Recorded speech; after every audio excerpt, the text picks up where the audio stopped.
This UConn team is playing hungry. 8 straight NCAA tournament games, a huge average margin of victory. They've lost 1 game since January 1st. They can beat you in so many different ways. Major highlight, how did he do it? That is UConn basketball at its best. The UConn Huskies are going back to the Final Four to defend their title. And their coach, the fiery Dan Hurley, has got his team playing at a level that is devastatingly good. All right, Dan, so we're here again a year ago after winning that national championship. What did you think it would take to get back here? The work that we put in. You know, we got right to work a couple weeks after the season ended with the returners. And then once the team got on campus in June, we treated June like it was December. We've worked with the absolute extreme level of urgency and desperation because we knew how difficult it would be to have a chance to get back. Last season, one to remember for the UConn Huskies. Hurley and the Huskies have their dreams come true. In the end, it's about the journey and the experience with a group of people that you love. The championship feeling wore off quickly, but you know what you experienced getting to a Final Four, that feeling was what you wanted to feel again about another team.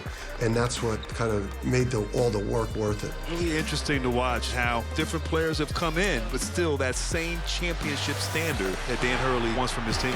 Cam Spencer. He is a joy to watch. The flamethrower on any given night. Spencer is more than just a shooter. He's a basketball player. Why was Spencer such a key addition? The two-way player, a guy who's just super efficient on offense and a good defender, has the stomach to play at a place like UConn, the self-confidence, the swagger, because there's high expectations when you play or coach here, because we've got big goals. Then I also think that the hunger that he brought as a guy that's never played in the NCAA tournament. So I think that hunger that he brought to us and that fire, which you see on game night, have been great. This is a Connecticut team that is going to be really hard for anybody to take down. They're able to play fast. They're able to play slow. They can pound it inside. They can shoot the 3. They're a complete basketball team.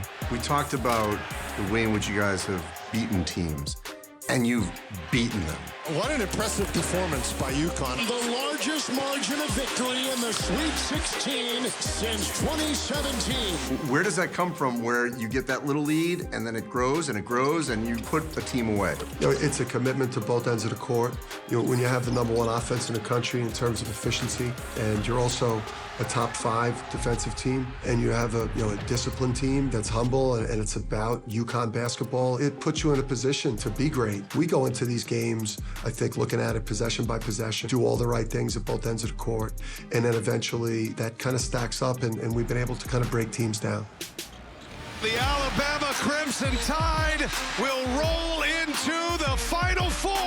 UConn and Alabama from Phoenix in the national semifinal. What a performance from Nate Oates Ball Club. When those boys shooting that thing, they can play with anybody. All right, Alabama, they can certainly make threes. They made 16 of them. How do you beat them? You know, we're going to be tested in three-point line defense. I think they're the best offense that we've played this year. Their transition game is elite. Sears is as good a player as there is in the country. And they're going to come out firing. Nate's personality is such that they're not going to come into the game intimidated. We're going to have to be at our best.